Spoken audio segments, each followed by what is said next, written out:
Morning, आपका स्वागत है माई ई गुरु चैनल पे। तो सुबह के बज चुके हैं आपके 5 और जैसा कि रोज़ की तरह आज की आपकी करंट की क्लास स्टार्ट हो चुकी है। तो जल्दी से जल्दी वीडियो को शेयर कर दीजिए, चैनल को सब्सक्राइब कर लीजिए और अगर वीडियो अच्छा लग जाए तो आप उसको लाइक कर लीजिएगा, ठीक है। हालांकि सुबह 5 बजे उठ के थोड़ा सा जगना बड़ा मुश्किल हो जाता है हमारे लिए, लेकिन चूंकि आपका एक स्टूडेंट जीवन है तो उसमें आपको इन सभी छोटी छोटी कठिनाइयों को तो पार करना ही पड़ेगा और आपको जो है अगर सफलता पानी है तो थोड़ा जगने की आदत आपको डालनी ही पड़ेगी, ठीक है। तो मैं प्रवीण पांडे करंट की क्लास लेकर आपके सामने आ चुका हूं। तो जल्दी से जल्दी सभी लोग आप लोग आ जाइए ताकि ये क्लास आपकी स्टार्ट की जा सके और अच्छे ढंग से आप लोग जो है पढ़ सके। अच्छा, अभी बीच में आपकी 2 दिन करंट की क्लास कुछ कारणों से बंद रही थी, ठीक है। तो उसको आप लोग थोड़ा सा, मैं आज आपको एक साथ पूरी करंट की क्लास करा दूंगा जो आपका छूट गया है उसको लेकर के। इसके बाद जो हमारी क्लास होगी वो कंटिन्यू आपके सामने जो है डेली जो है आपके जो है करंट के रूप में आती रहेगी, ठीक है। तो आज जैसा कि आपकी तारीख है 8 जून, तो आज 8 जून की करंट को मैं शुरू करूंगा। सुबह के बज चुके हैं 5, तो जल्दी से जल्दी सभी लोग आ जाएं भाई फटाक से और आपकी क्लास को जो है आगे स्टार्ट किया जा सके। ओके, तो आइए चलते हैं, आज की क्लास को स्टार्ट करते हैं। और सभी को मेरा एक बार फिर से गुड मॉर्निंग है आपका, ठीक है। जल्दी से जग जाइए सभी लोग ताकि क्लास आपकी जो है शुरू की जा सके। ओके, चलिए तो आते हैं आपके आज के क्लास के आपके पहले क्वेश्चन की तरफ आपका बढ़ते हैं।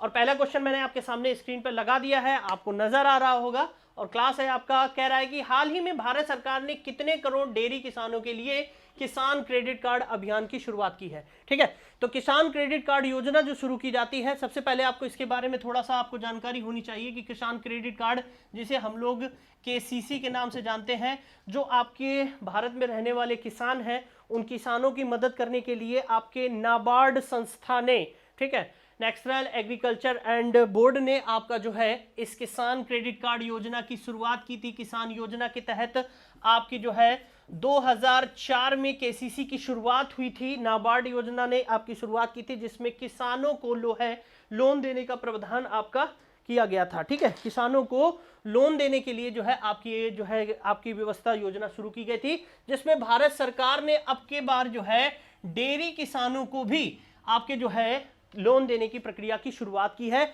और ये जो लोन दिया है, लोन देने की प्रक्रिया शुरू की गई है, वो कितने करोड़ लोगों को, आपके जो है 1.5 यानी 1.5 करोड़ लोगों को, आपके जो डेयरी किसान है यानी कि जो पशुपालन में आपका हिस्सा लेते हैं, उनको लोन देने की प्रक्रिया जो है शुरू की गई है, ठीक है।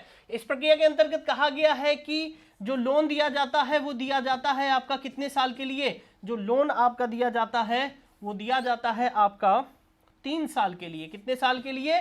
3 साल के लिए लोन दिया जाता है 7% ब्याज पर। कितने परसेंट ब्याज पर?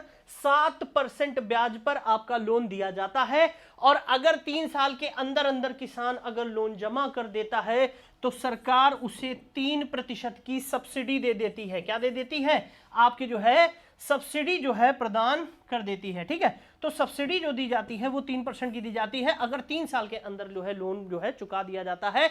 ये एक केसीसी का फंडा है, किसान क्रेडिट कार्ड का फंडा है, जिसकी शुरुआत 2004 में किसान योजना के तहत आपकी भारत सरकार के द्वारा आपकी की गई थी। और इसे बढ़ाकर के डेयरी किसानों के लिए 1.5 करोड़ लोगों को लोन देने का प्रावधान जो है इस बार की गवर्नमेंट ने आपका प्रावधान आपका किया है, ठीक है। तो याद रखेंगे कितने लोगों को? 1.5 करोड़ लोगों को ये लोन देने की प्रक्रिया की जो है शुरुआत की गई है। ओके, सभी लोग याद रखेंगे इस चीज को। चलिए बढ़ते हैं अगले क्वेश्चन की तरफ आते हैं। और अगला क्वेश्चन कह रहा है कि हाल ही में किसने ट्यूलिप कार्यक्रम का शुभारंभ किया, ठीक है। ट्यूलिप कार्यक्रम, एक ट्यूलिप आपका पौधा भी होता है, ठीक है, आप जानते हैं बहुत अच्छे से। लेकिन यहां पर आपका जो ट्यूलिप है, इस ट्यूलिप का मतलब है, यहां पर ट्यूलिप का मतलब है आपका द अर्बन लर्निंग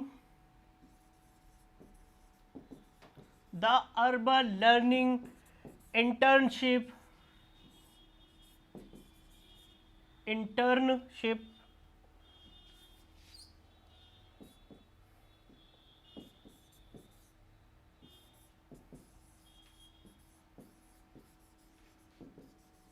प्रोग्राम, ठीक है।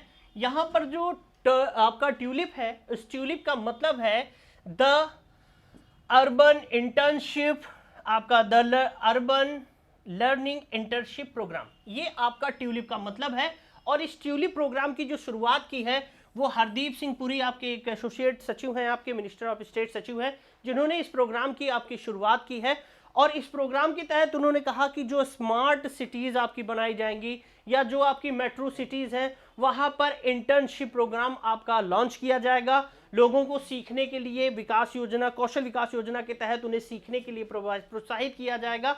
हालांकि इस इंटर्नशिप प्रोग्राम में आपका जो है क्या आपका उनको एक तरह से स्टाइपेंड दिया जाएगा या सैलरी दी जाएगी, अभी इसका डिसीजन नहीं लिया गया है। लेकिन ये प्रोग्राम आपके जो है, जो आपके अर्बन क्षेत्र में है, जो सीखना चाहते हैं, जो आपके ग्रहण करना चाहते हैं, आपका जो है एक तरह से इंटर्नशिप करना चाहते हैं, उसके लिए ये आपका प्रोग्राम शुरू किया गया है। और एक अभी आपका जो है अगर एग्जाम में पूछ देगा ये ट्यूलिप है क्या चीज, ट्यूलिप प्रोग्राम, तो याद रखिएगा एक ट्यूलिप आपका पौधा भी आता है, ठीक है, एक ट्यूलिप आपका पौधा भी आता है जो आपके आयुर्वेदिक क्षेत्र में हमारी दवाओं के रूप में इस्तेमाल किया जाता है। उसी की तर्ज पर ये ट्यूलिप एक प्रकार का प्रोग्राम शुरू किया गया है जो आपके स्मार्ट सिटीज या जो आपकी अर्बन सिटीज बनी हुई है उसमें इंटर्नशिप कराने के लिए आपका जो है इसकी शुरुआत आपकी की गई है। क्लियर है? चलिए तो आ जाते हैं अपने अगले क्वेश्चन की तरफ। और अगला क्वेश्चन आपसे कह रहा है कि हाल ही में वर्चुअल ग्लोबल वैक्सीन समिट 2020 की मेजबानी किसने की है? ठीक है, वर्चुअल ग्लोबल वैक्सीन समिट 2020 की मेजबानी किसने की है? तो वो मेजबानी आपकी की है किसने? ब्रिटेन ने आपकी इसकी मेजबानी की है। और इस पर करीब 50 देशों ने आपकी वीडियो कॉन्फ्रेंसिंग के जरिए आपका हिस्सा लिया था, जिसमें भारत का प्रतिनिधित्व आपके प्रधानमंत्री किसने?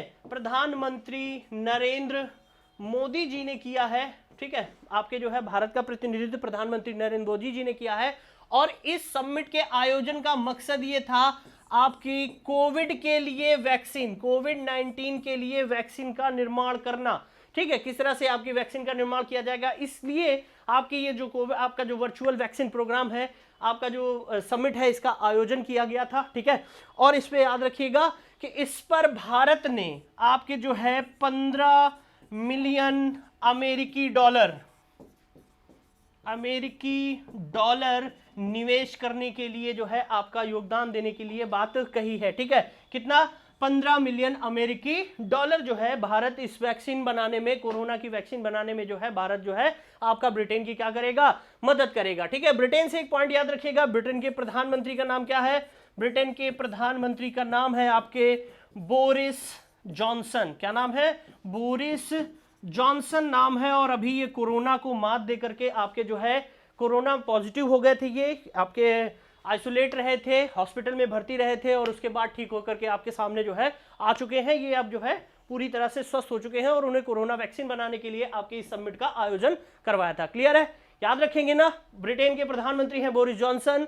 वर्चुअल वैक्सीन प्रोग्राम का इस्तेमाल आपका आयोजन किया, समिट का आयोजन हुआ था ब्रिटेन में, 50 देशों ने हिस्सा लिया था, भारत की नेतृत्व किया था प्रधानमंत्री नरेंद्र मोदी ने। और भारत ने इसमें कोरोना की वैक्सीन बनाने के लिए आपके 15 मिलियन अमेरिकी डॉलर का निवेश करने की बात आपकी कही है। ओके, ठीक है, चलिए तो बढ़ते हैं अगले क्वेश्चन की तरफ। और अगला क्वेश्चन आपसे कह रहा है कि हाल ही में किसे यहाँ पर ईडी के रूप में यहाँ पर जो आपका होगा वो होगा आपका वर्ल्ड बैंक। कौन होगा? आपका वर्ल्ड बैंक जो है यहाँ पर आपका प्रयोग किया जाएगा। तो वर्ल्ड बैंक के ईडी यानी कि कार्यकारिणी आपके जो है कार्यकारिणी का प्रमुख सलाहकार के रूप में किसे नियुक्त किया गया है?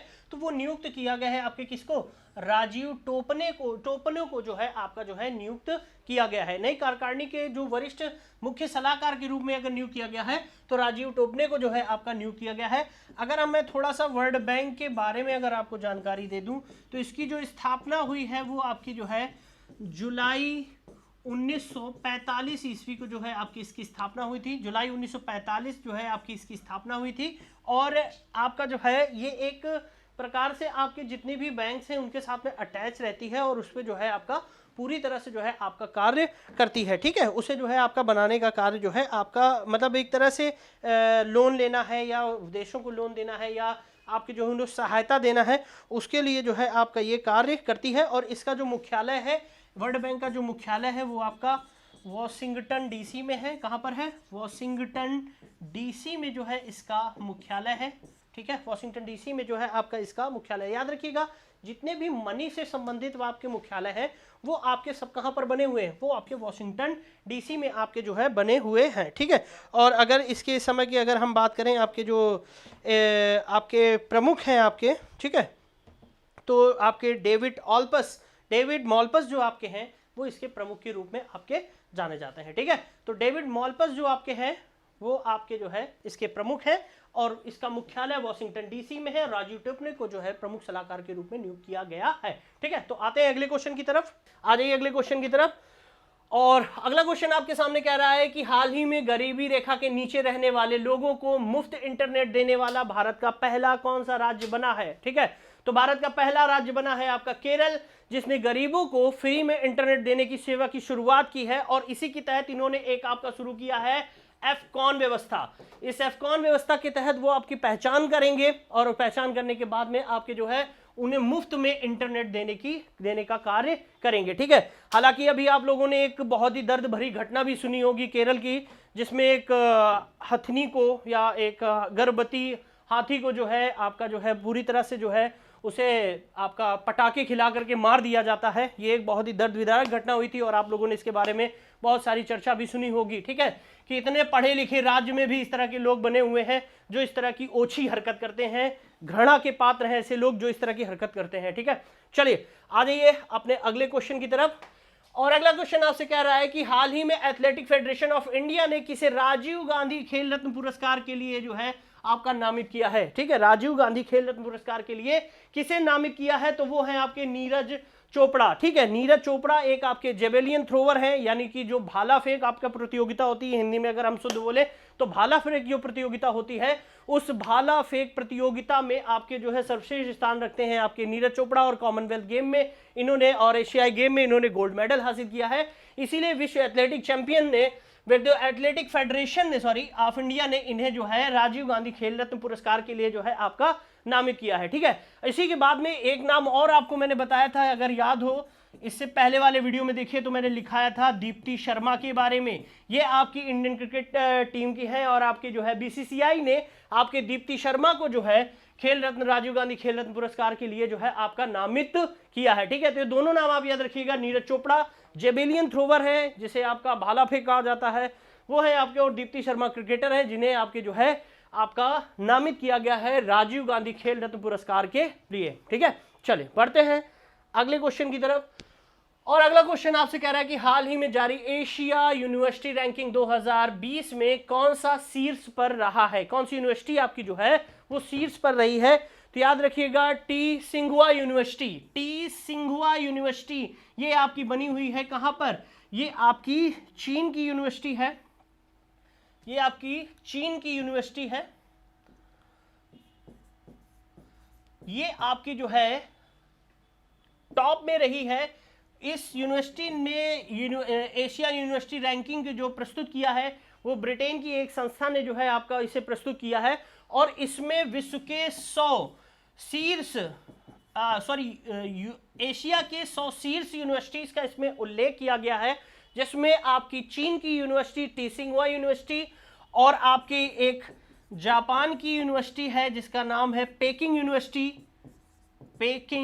यूनिवर्सिटी जो आपकी दूसरे नंबर पर रही है। और अगर हम इंडिया की बात करें तो इंडिया का IISc यानी कि इंडियन इंस्टीट्यूट ऑफ साइंस आपका बेंगलोर, इस पर जो है आपका 36वें स्थान पर रहा है, ठीक है। इस 100 शीर्ष स्थानों में आपके ओवरऑल इंडिया के 8 यूनिवर्सिटीज आपकी शामिल की गई है प्रमुखता के साथ में, जिसमें भारत की सबसे top university Bangalore IISc Bangalore जो आपकी है इस रैंकिंग के हिसाब से 36वें नंबर पर है और भारत की ये पहली यूनिवर्सिटी है आपकी, भारत की नंबर 1 में अगर हम बात करें तो पहली यूनिवर्सिटी है।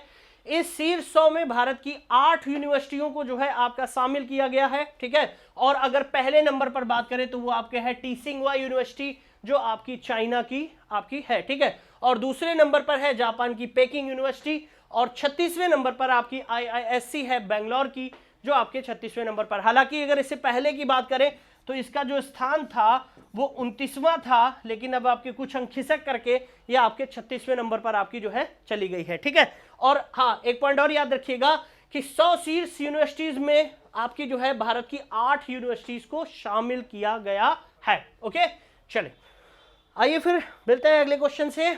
और अगला क्वेश्चन आपसे कह रहा है कि हाल ही में नगर वन कार्यक्रम का शुभारंभ किसने किया? ठीक है, तो प्रसारण मंत्री आपके प्रकाश जावड़ेकर ने आपके 5 जून को जो आपका विश्व पर्यावरण दिवस मनाया जाता है, इस पर्यावरण दिवस को देखते हुए आपके जो है नगर वन कार्यक्रम की जो है भारत में शुरुआत की है। और इसमें कहा गया है कि आपके जो है 5 वर्ष के अंतर्गत 5 वर्ष में भारत के 200 सिटी में जहां सरकार की खाली जमीनें पड़ी हैं, किसी भी प्रकार का कंस्ट्रक्शन का काम नहीं किया जा सकता है, वहां पर वनों को उगाने का कार्य आपका किया जाएगा। ठीक है, इसमें आपके कंपा एनजीओ का सहारा लिया जाएगा। कैंपा एक एनजीओ है आपका, कैंपा एनजीओ जो गवर्नमेंट ऑथराइज्ड एनजीओ है, उसका सहारा लिया जाएगा। और उसके तहत 5 वर्ष के अंदर 200 शहरों में आपका जो है आपके जो है वनों को लगाने का कार्य आपका किया जाएगा, जहां पर गवर्नमेंट की खाली जमीनें आपकी पड़ी हुई हैं और वहां पर किसी भी प्रकार का कोई कंस्ट्रक्शन का कार्य नहीं किया जा सकता, वहां पर वनों को विकसित करने का जो है कार्य किया जाएगा। ये एक बहुत ही कह सकते हो कि बहुत अच्छी योजना है, जिसके तहत पर्यावरण को बढ़ावा मिलेगा। और इसके तहत कहा गया है कि विश्व में जैव विविधता को भारत 8% आपका हैंडल कर सकता है। भारत जो है 8% जो है इसे आपका कंट्रोल कर सकता है। ठीक है, तो ये पॉइंट भी याद रखिएगा। 5 जून को विश्व पर्यावरण दिवस आपका मनाया गया था। ठीक है, उसी में कहा गया कि जैव विविधता को भारत विश्व में 8% जो है आपका हैंडल कर सकता है। ओके, आ जाइए अगले पॉइंट की तरफ। और अगला क्वेश्चन देखिए, जब मैंने क्वेश्चन बोला था वही क्वेश्चन आपका आ गया कि हाल ही में विश्व पर्यावरण दिवस कब मनाया गया? तो कब मनाया गया? 5 जून को विश्व पर्यावरण दिवस आपका मनाया गया। और इसकी जो थीम थी, थीम बहुत इंपॉर्टेंट है, थीम आपका एग्जाम में जरूर पूछा जाता है। तो इसकी जो थीम थी वो थी आपकी जैव विविधता। क्या थी थीम? विविधता, जैव विविधता। ठीक है, यानी कि जो आपका एटमॉस्फेयर चेंज वगैरह होता है, जीवन में आपका जो है विभिन्नता आती है, तो जैव विविधता जो है आपकी इसकी इस बार पर्यावरण की हमारी थीम थी। बहुत इंपॉर्टेंट है ये क्वेश्चन, आपसे पूछा जा सकता है कि वह जो पर्यावरण आपका है उसकी थीम क्या थी? तो उसकी थीम थी आपकी जैव विविधता। ओके, चलिए आज ये अगले क्वेश्चन की तरफ बढ़ते हैं। और अगले क्वेश्चन में कह रहा है कि हाल ही में किस राज्य ने पुलिस ने डिप्रेशन ग्रस्त कर्मियों के लिए स्पंदन अभियान की शुरुआत की है? यानी कि डिप्रेशन से निकालने के लिए किस राज्य की पुलिस ने जो है आपका जो है ऐसा प्रोग्राम शुरू किया है जिससे कि डिप्रेशन से जो है उसे निकला जा सके? तो छत्तीसगढ़ की सरकार ने आपका जो है प्रोग्राम शुरू किया है कि जो छत्तीसगढ़ में पुलिस वाले हैं, काम करते करते, जॉब करते करते इंसान जब डिप्रेशन में चला जाता है, तो उस डिप्रेशन को कैसे निकाला जाए, इसके लिए जो है आपका प्रोग्राम शुरू किया है, जिसमें आपका जो है पुलिस वालों को गायन की प्रक्रिया, नाचने गाने और इस टाइप के जो है कई सारे प्रोग्रामों को, चित्रकला करने के लिए कई सारे प्रोग्रामों को एक साथ जोड़ने के लिए जो है आपका प्रोग्राम शुरू किया है, ताकि वो जो है आपके जो है डिप्रेशन से निकल सके, जिसका नाम दिया गया है स्पंदन अभियान। क्या नाम दिया गया है? स्पंदन अभियान। ठीक है, तो याद रखिएगा छत्तीसगढ़ की जो है राज्य ने जो है आपका स्पंदन अभियान की क्या की है? शुरुआत की है। ओके, चलिए बढ़ते हैं अगले क्वेश्चन की तरफ आ जाइए। और अगले क्वेश्चन में कह रहा है कि हाल ही में अनवर सागर का निधन हुआ, वो किससे संबंधित है? ठीक है, तो अनवर सागर आपके गायन कला में थे। आपके इस वर्ष जो हमारा है वो कई सारे सेलिब्रिटीज़ के लिए या कह सकते हो बॉलीवुड के लिए हमारा जो है बहुत ही दुखद जो है आपका रहा है, क्योंकि आपके इरफान खान बहुत ही उम्दा एक्टर्स में थे आपके, उनका निधन हुआ। Rishi Kapoor old is gold, और आपके जो है कह सकते हो कि इतने ओल्ड भी नहीं थे, लेकिन आपके जो है एक बॉलीवुड को बहुत बड़ी क्षति पहुंचा गए। आपके गायन में जो है आपके वाजिद खान जो थे आपके, उनका भी हाल ही में निधन हुआ है। ठीक है, और उसी के सरदार में आपके अनवर सागर का नाम आता है, जो गायक थे आपके, उनका भी क्या हो गया है? उनका भी निधन हो गया है। ठीक है, तो जो आपके अनवर खान थे वो गायक थे, जिनका अभी हाल ही में क्या हुआ है? आपका निधन हुआ है। ठीक है, चलिए अगले क्वेश्चन की तरफ आ जाइए। और अगला क्वेश्चन कह रहा है कि हाल ही में WTO ने भारत का अगला राजदूत किसे नियुक्त किया है? ठीक है, तो किसे नियुक्त किया है? ब्रजेंद्र नवनीत को आपके WTO ने आपके भारत का नया राजदूत जो है आपका नियुक्त किया है। ठीक है, राजदूत मैंने बताया था अंतर बता दिया था आपको उच्चायुक्त और राजदूत के बारे में। जहां पर ब्रिटेन का शासन रहा है वहां पर रहने वाले लोगों को कहा जाता है हाई कमिश्नर, और जहां पर ब्रिटेन का शासन नहीं है वहां पर आपका नाम दिया गया है एम्बेसडर यानी कि राजदूत। ये अंतर है दोनों में, आपके हाई कमिश्नर यानी उच्चायुक्त और राजदूत में, ठीक है। तो उच्चायुक्त बोला जाता है जहां पर कॉमनवेल्थ होता है, यानी कि कॉमनवेल्थ देश जहां ब्रिटेन के शासन वाले क्षेत्र रहे हैं, जहां पर ब्रिटेन ने शुरू से आपका शासन किया है, तो उसे आपका जो है आपका जो है हाई कमिश्नर कहा जाता है। और यहां पर आपका जो है राजदूत यानी कि जो ब्रिटेन से हटके है वहां पर जो नियुक्ति होती है उन्हें राजदूत कहा जाता है, ठीक है। तो राजदूत किसे, आपके ब्रिजेन नवनीत को जो है WTO में भारत का अगला राजदूत नियुक्त किया गया है। ओके, चले अगले क्वेश्चन की तरफ आ जाइए। हाँ, अनिल सूरी का निधन हुआ है, ठीक है। अनिल सूरी जो आपके हैं वो कौन थे, आपके फिल्म निर्माता थे। फिल्मी जगत में, बॉलीवुड में इनका बहुत बड़ा योगदान रहा है, कई सारी इनकी मूवीज आई हैं। निर्माता थे आपके, डायरेक्टर थे आपके, निर्माता और निर्देशक दोनों थे आपके। तो अनिल सूरी जी का अभी आपका हाल ही में निधन हुआ है। तो ये किससे संबंधित है, आपके फिल्म क्षेत्र से, यानी फिल्म निर्माता थे आपके, फिल्मी जगत से आपके संबंधित थे। ओके, आ जाइए अगले क्वेश्चन की तरफ आते हैं। हाँ, तो अगले क्वेश्चन में आपसे कह रहा है कि किस देश में महिला एशियन कप 2022 का आयोजन किया जाएगा, ठीक है। तो महिला एशियन कप का आयोजन जो आपका किया जाएगा वो आपका 2022 में भारत में इसका आयोजन किया जाएगा। और ये आयोजित होने में भारत का दूसरी बार भारत में इसका आयोजन किया जाएगा। पहली बार इसका आयोजन 1979 में आपका किया गया था, और अब आपका जब आयोजित किया जाएगा वो 2022 में इसका आयोजित किया जाएगा। तो अगस्त से सितंबर के बीच में आपके इस एशियन कप का आयोजन भारत में आपका किया जाएगा। महिला एशियन कप का आयोजन भारत में आपका किया जाएगा। ओके, चलिए बढ़ते हैं अगले क्वेश्चन की तरफ। हाँ, अगला क्वेश्चन आपसे कह रहा है कि हाल ही में किसने safe online learning in the आपका टाइम ऑफ कोविड-19 नामक बुकलेट, ठीक है, यहां पर आपका बुकलेट जो है लॉन्च किया गया है। तो बुकलेट जो है आपका लॉन्च किया है, या किसने जो है इसे लॉन्च किया है, तो HRD मिनिस्टर है जिनका नाम है Ramesh Pokhriyal Nishank. Ramesh Pokhriyal Nishank HRD human resource development minister हैं आपके रमेश पोखरियाल निशंक, जिन्होंने आपकी जो है safe online learning in the time of Covid जो है आपका नामक एक बुकलेट लॉन्च की है, ठीक है। अच्छा, यहां पर एक पॉइंट देखिएगा, यहां पर लिखा है सेफ ऑनलाइन लर्निंग, ये पॉइंट याद रखिए, इससे आप लोगों को आसानी होगी, याद रखने में भी आसानी होगी कि सेफ ऑनलाइन यानी कि कोविड-19 आपका जब से फैला है, कोरोना वायरस आपका जब से फैला है, तो लोगों ने ऑनलाइन शॉपिंग करना क्या कर दिया है, बहुत ज्यादा मात्रा में शुरू कर दिया, ठीक है। अब जब ऑनलाइन शॉपिंग आपकी बहुत सारी शुरू जाएगी तो बहुत सारी हैकिंग का मामले, साइबर क्राइम के मामले, ये सारे मामले जो है आपके सामने निकलने शुरू हो गए, ठीक है।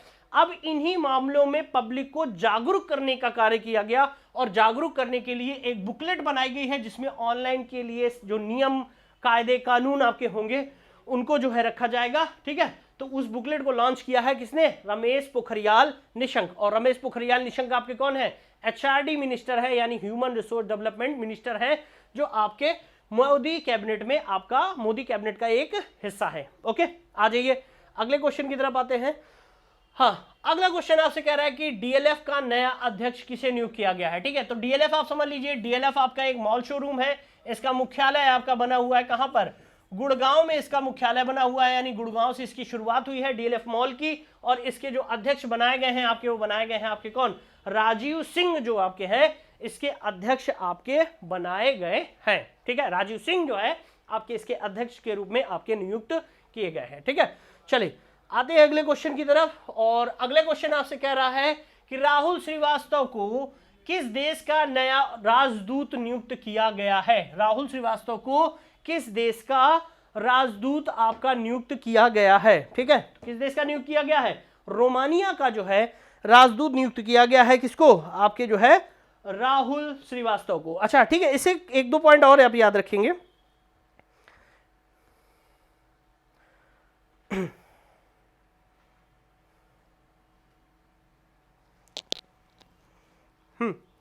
इसमें आप एक दो पॉइंट और याद रखेंगे कि जैसे भी मैंने बताया था हाई कमिश्नर में बताया था मैंने आपको गायत्री कुमार का, गायत्री कुमार, ठीक है।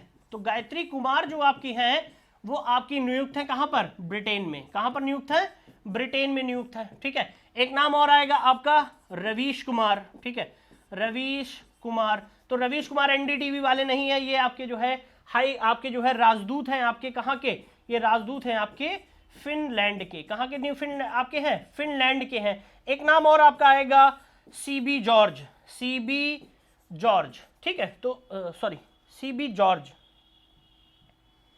सीबी जॉर्ज, ठीक है। तो सीबी जॉर्ज जो आपके हैं, ये आपके जो है कुवैत के हैं। कहाँ के हैं, कुवैत के, ठीक है। तो ये कुछ नई नियुक्ति हैं जिनको आपको याद रखना होगा।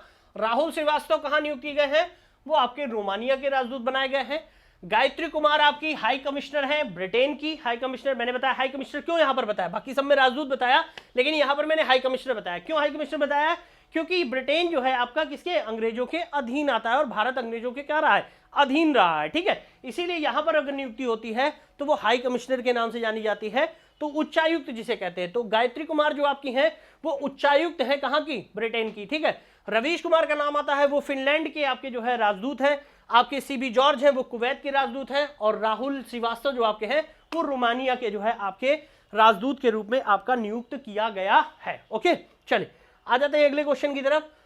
और अगला क्वेश्चन आपसे कह रहा है कि एडिडास ने किसे भारत में अपना नया ब्रांड एम्बेसडर नियुक्त किया है, ठीक है। तो एडिडास आपकी फॉरेन कंपनी है जो भारत शूज बनाने का काम करती है, आपको बहुत अच्छे से पता है यहाँ पर, ठीक है। तो एडिडास जो आपकी है उसकी जो ब्रांड एम्बेसडर बनाई गई है वो बनाई गई है आपकी कौन, मनुषी चिल्लर। मनुषी चिल्लर आपकी जो है हरियाणा की हैं, पहले तो आप समझ लीजिए हरियाणा की हैं आपकी। और 2017 में आपकी ये जो है मिस वर्ल्ड रह चुकी हैं। क्या रह चुकी हैं, मिस वर्ल्ड जो है आपकी रह चुकी हैं, ठीक। तो 2017 में मनुषी चिल्लर जो आपकी थी वो मिस वर्ल्ड थी, आपकी हरियाणा की हैं। और एडिडास कंपनी ने इन्होंने अपना जो है नया ब्रांड एम्बेसडर बनाया। हालांकि एडिडास के 2 ब्रांड एम्बेसडर और हैं, उनके नाम भी याद रखिए। एक नाम है आपका हिमा दास और दूसरा नाम है आपका विराट कोहली। क्या नाम है, विराट कोहली, ठीक। तो ये 2 नाम आपके और हैं, तो याद रखिएगा आपका, ठीक है। मनुषी चिल्लर हरियाणा की 2017 में मिस वर्ल्ड थी, और हिमा दास आपके जो है जिन्हें आपका ढींग एक्सप्रेस कहा जाता है। बहुत ही इंपॉर्टेंट पॉइंट है, कई बार एग्जाम में पूछा भी गया है आपसे कि ढींग एक्सप्रेस के नाम से हम किसे जानते हैं, तो वो नाम है किसका, हिमा दास का। क्योंकि ये असम के ढींग गांव की रहने वाली हैं, इसीलिए इन्हीं के नाम पर इन्हें ढींग एक्सप्रेस के नाम से इन्हें जो है आपका जाना गया है। तो हिमा दास और आपके विराट कोहली, ये 3 लोग आपके जो है एडिडास के ब्रांड एम्बेसडर हैं, आपके भारत में नियुक्त किए गए हैं। ओके, चलिए तो आते हैं भाई अगले क्वेश्चन की तरफ। और अगला क्वेश्चन आपसे कह रहा है कि संयुक्त राष्ट्र संघ में आपकी जो है रूसी भाषा दिवस कब के मनाया जाता है आपका, ठीक है। रूसी भाषा दिवस आपका कब मनाया जाता है, ठीक है। तो याद रखिएगा रूसी भाषा दिवस जो आपका मनाया जाता है वो आपका 6 जून को मनाया जाता है, ठीक है। याद रखिए जो संयुक्त राष्ट्र संघ है यानी जो यूएनओ है, इस यूएनओ की जो स्थापना हुई थी वो 24 अक्टूबर 1945 ईस्वी को हुई थी। ये बहुत ही इंपॉर्टेंट पॉइंट है, और इसी दिन हम लोग जो है राष्ट्र दिवस, संयुक्त राष्ट्र संघ दिवस के रूप में मनाते हैं आपका, ठीक है। अब इस संयुक्त राष्ट्र संघ में कार्यकारिणी के लिए 6 भाषाएं आपकी जो है प्रयोग की जाती हैं। सबसे पहले आपकी अंग्रेजी यानी इंग्लिश, दूसरी आपकी है स्पेनिश, तीसरी आपकी आती है चाइनीज, कौन सी भाषा, चाइनीज,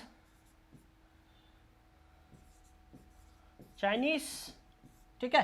फिर आपकी रूसी, और फिर आपकी आती है अरबी। कौन सी भाषा आती है, अरबी भाषा आती है, ठीक है। तो जो रूसी भाषा है वो हम 6 जून को मनाते हैं। कब मनाते हैं, 6 जून को जो है इसे जो है आपका मनाया जाता है, ठीक है। उसके बाद में अगर हम बात करें स्पेनिश और अंग्रेजी की, तो ये जो है आपके 23 अप्रैल को आपका जो है 23 अप्रैल को जो है आपका स्पेनिश और अंग्रेजी भाषा दिवस के रूप में आपका मनाया जाता है, ठीक है। और उसके बाद में अगर हम बात करें चाइना की, तो ये आपका 20 अप्रैल है, 20 अप्रैल को ये मनाया जाता है। और 18 दिसंबर को जो आपका है वो अरबी भाषा दिवस के रूप में मनाया जाता है, ठीक है। तो याद रखिएगा यूएनओ की कार्यकारी भाषाएं आपकी कितनी हैं, यूएनओ की कार्यकारी भाषाएं आपकी 6 हैं, अंग्रेजी, स्पेनिश, चाइनीज, रूसी और अरबी, ठीक है। ठीक, तो ये 6 भाषाएं आपकी जो है प्रयोग की जाती हैं। ठीक है, एक और छूट गई है, यहाँ पर आपकी एक फ्रेंच भाषा और होगी, यानी कि फ्रेंच भाषा। ठीक, यहाँ पर 5 लिखी थी मैंने, एक 6 और आपको जोड़ दूं तो 5 जो आपकी फ्रेंच भाषा है ये 20 मार्च को आपका जो है मनाया जाता है। कब मनाया जाता है? 20 मार्च को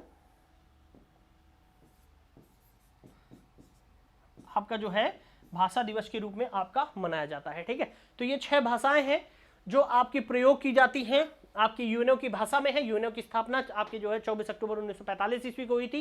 द्वितीय विश्व युद्ध के बाद में जो है आपकी इसकी स्थापना आपकी जो है सुचारू रूप से जो है आपकी की गई थी, अच्छे ढंग से आपकी की गई थी। ठीक है, तो क्लियर है, याद रखिएगा, ये बहुत ही बार और बहुत ही इंपॉर्टेंट क्वेश्चन है, कई बार एग्जाम में पूछा हुआ है कि यूएनओ की राजकीय कार्यकाल की भाषा कौन कौन सी है। तो याद रखिएगा, कार्य की भाषा जो आपकी है वो 6 भाषाएं इसमें प्रयोग की जाती हैं, अंग्रेजी, स्पेनिश, आपका जो है चाइनीज, रूसी, अरबी और फ्रेंच। ठीक है, तो जो आपकी अंग्रेजी और स्पेनिश है वो 23 अप्रैल को भाषा दिवस के रूप में मनाया जाता है, चाइनीज आपकी 20 अप्रैल भाषा दिवस के रूप में मनाया जाता है, रूसी आपका 6 जून को मनाया जाता है, अरबी जो आपका है वो 6 दिसंबर को आपका मनाया जाता है।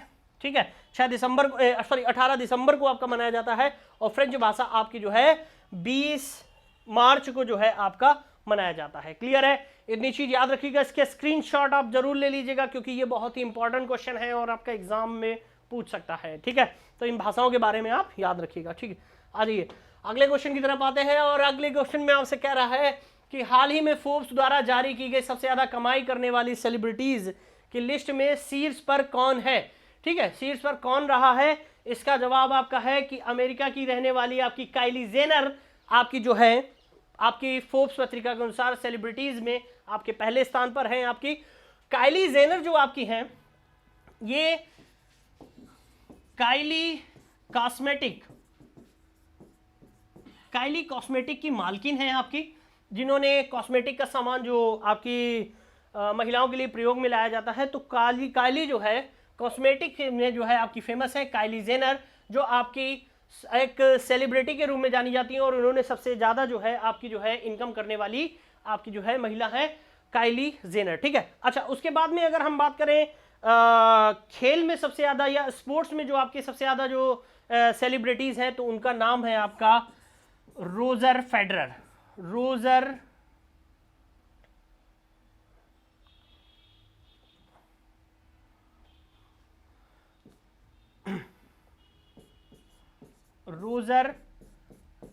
फेडरर। ठीक है, तो खेल में सबसे जो सेलिब्रिटीज हैं उनका नाम आता है रोजर फेडरर का, जो सबसे अधिक कमाई करने वाले व्यक्तियों में से हैं आपके। ठीक है, किसमें? खेल में। ठीक है, खेल में सबसे अधिक कमाई करने वाले जो आपके हैं वो रोजर फेडरर हैं, और वैसे सेलिब्रिटीज में अगर नाम आता है तो वो किसका नाम आता है? काइली जेनर का जो है नाम आपका प्रमुखता के साथ लिया जाता है। ठीक है, अच्छा, इसके बाद एक पॉइंट और याद रखिएगा कि भारत में सबसे अधिक कमाई करने वाले जो हैं सेलिब्रिटी वो हैं आपके अक्षय कुमार। कौन है आपके? अक्षय कुमार। अक्षय कुमार। ठीक है, अक्षय कुमार भारत के सेलिब्रिटीज हैं, और जो लिस्ट जारी की गई है उस लिस्ट में ये जो है आपका 52वां स्थान जो है आपका रखते हैं। ठीक है, 52वें स्थान पर आपके हैं अक्षय कुमार, और भारत में आपके पहले हैं जो सबसे अधिक जो है आपके कमाई करने वाले सेलिब्रिटीज में आपके जो है इन्हें जाना जाता है। ठीक है, तो तीनों पॉइंट मैंने क्लियर कर दिए, याद रखिएगा। फोर्ब्स पत्रिका द्वारा सबसे अधिक कमाई करने वाली शीर्ष में सेलिब्रिटीज है काइली जेनर। ठीक है, स्पोर्ट्स में अगर हम बात करें तो रोजर फेडरर का नाम आता है, और अगर हम भारत की बात करें तो अक्षय कुमार हैं आपके, जो इस फोर्ब्स पत्रिका में आपके जो है 52वें स्थान पर रहते हैं। ठीक है, हालांकि इससे पहले जो ये थे वो 36 नंबर पर थे आपके, लेकिन अब वो कुछ इस स्थान खिसक करके आपके कहां पर पहुंच गए? 52 नंबर पर आपके जो है पहुंच गए हैं। ठीक है, तो क्लियर है ना, इस चीज को याद रखेंगे ना आप सभी लोग? ओके, आ जाइए अगले क्वेश्चन की तरफ आते हैं, और अगला क्वेश्चन आपका है, कह रहा है कि हाल ही में थैंक्स मॉम नामक वृक्षारोपण कार्यक्रम कहां से शुरू किया गया। ठीक है, तो जैसा कि मैंने अभी बताया आपको, 5 जून को विश्व पर्यावरण दिवस था, और मध्य प्रदेश की सरकार ने आपकी जो है एक प्रोग्राम शुरू किया है जिसका नाम है आपका थैंक्स मॉम आपकी जो है एक वृक्षारोपण प्रोग्राम का मतलब ये है कि आपके जितने भी आपके एमपी में कार्य करने वाले सरकारी कर्मचारी हैं, सरकारी कर्मचारी जो आपके हैं वो अपने अपने स्थानों पर एक वृक्ष लगाएंगे और उस वृक्ष को अपनी माँ का नाम देंगे, अपनी माँ का नाम देंगे। ठीक है, अपनी माँ का नाम देंगे ताकि इसके साथ में एक इमोशनल अटैचमेंट हो सके उस वृक्ष के साथ में, और उस वृक्ष को वो कायदे से जो है संजो सकें, उसे अच्छे ढंग से बना सकें। ठीक है, तो इसी के सोच के तहत थैंक्स मॉम नाम का एक वृक्षारोपण कार्यक्रम लॉन्च किया है आपकी मध्य प्रदेश सरकार ने, जिसका मकसद ये है कि जितने भी सरकारी कर्मचारी हैं वो आपके वृक्ष लगाएं और उस वृक्षों को अपनी माँ का नाम दे ताकि वो उसके साथ जुड़ाव आपका रख सकें। ठीक है, तो आज के ये इंपॉर्टेंट कुछ क्वेश्चन थे आपके, जो आपके सामने मैंने रख दिए हैं।